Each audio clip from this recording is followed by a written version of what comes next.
Greetings, welcome to Halfling 13 Gaming. Today I'm celebrating the release of new Star Wars Legion models with the addition of the Commander and Padawan versions of Ahsoka Tano. This is a matched pair showing 2 additional sculpts for the character, adding to the earlier release of the Fulcrum version.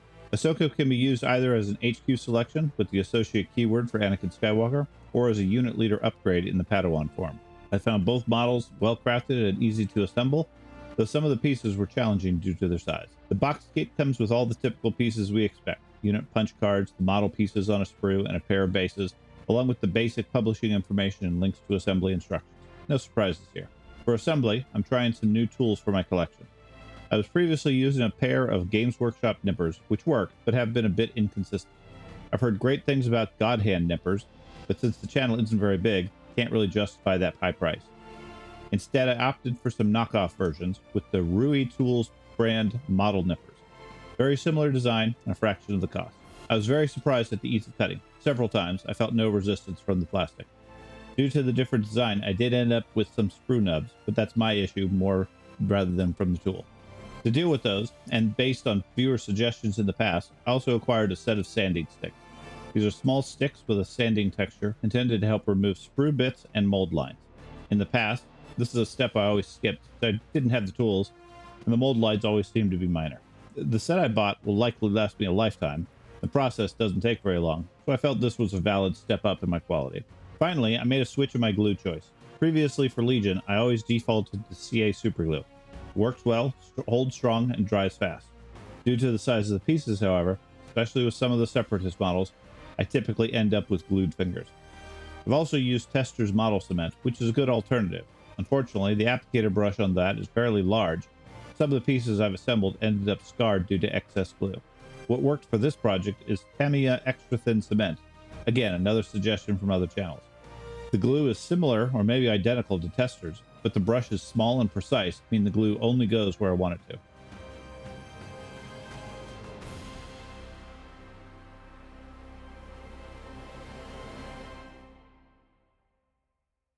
With the assembly done and the new tools covered, let's move on to the process of painting.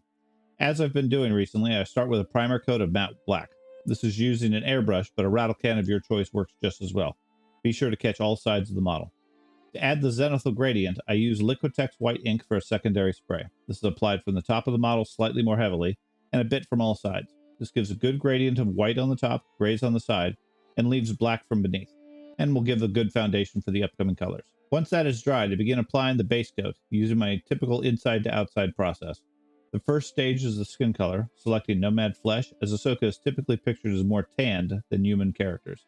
This is applied to the face, arms, hands, and chest. I was surprised. Commander Ahsoka also has an open back on her outfit. For the leggings, the model differs slightly here. The young Padawan version uses shark white for the leggings, giving a brighter white-gray shade, while the Commander version used Regiment Gray for a dark gray shade. This difference somewhat helps to distinguish the models. Matte white is next applied to the head, covering both the leku of the head and a couple of rough dots for the eyes. For the leku, at this stage I'm not concerned about the pattern, just trying to block in the color carefully. I've also applied a layer of white to the lightsaber blades to brighten them up for later. For the clothing, I went back and forth a bit with different shades. I wasn't sure of which of the army painters really matched with the reddish purple of the artwork. Ended up settling on Witchbane purple as the closest, which I think ended up as a good choice. This does go on looking a bit more purple than I wanted, but once dried, the red came through more balanced. This was applied to the boots, the clothing, and the arm guards.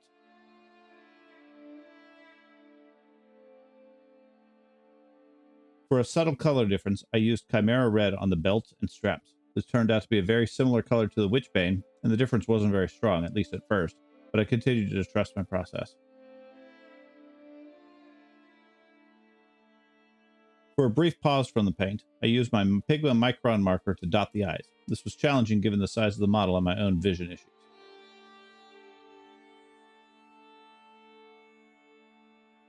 Going back to the leku, it was time to block in the stripes using some Stormwolf.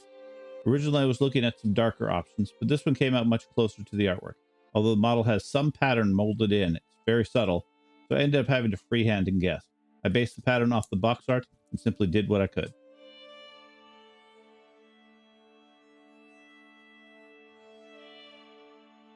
At this point, we're really down to details. I applied a small amount of gunmetal to the lightsaber handles and the belt buckles.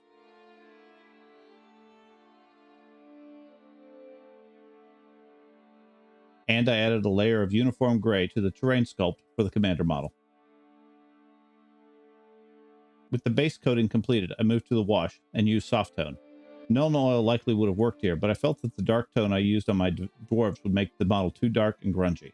Soft tone is by nature a bit softer and not as extreme, while still blending the shadows. Once dry, I could go back and brighten up specific parts. Now is the time for the sabers, using Gauss green for a glowing greenish yellow look.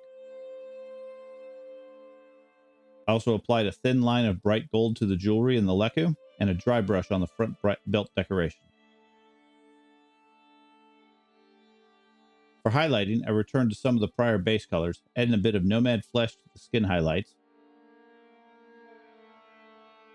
some more witchbane plum and a bit of warlock purple were used to highlight the clothing.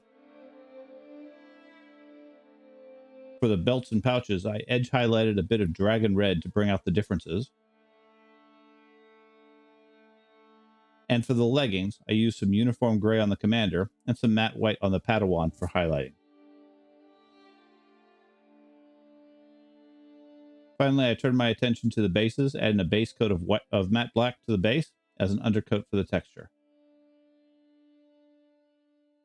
Once this was completely dry, I added a layer of Citadel Technical Paint, Martian Iron Earth. This goes on rather thick, which then creates a crackled texture as it dries, and the black underneath shows through.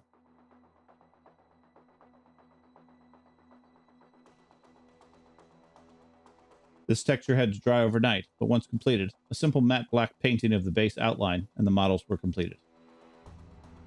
This was a growth project for me, trying out some new tools and techniques to add to my process. In particular, the assembly and cleaning of the model was far more straightforward than I expected.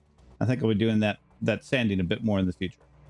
As to the models themselves, they're solid. I'm not entirely sure we needed another 2 model versions of Ahsoka when we already had one, but I appreciate the new variation in the units.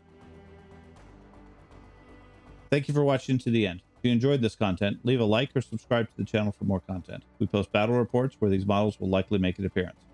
If you have any hints, tricks, or techniques to try, leave a comment. I'm willing to experiment a bit, especially on some of the non-Legion models. I'd also be curious to see your efforts in painting for either this unit or others.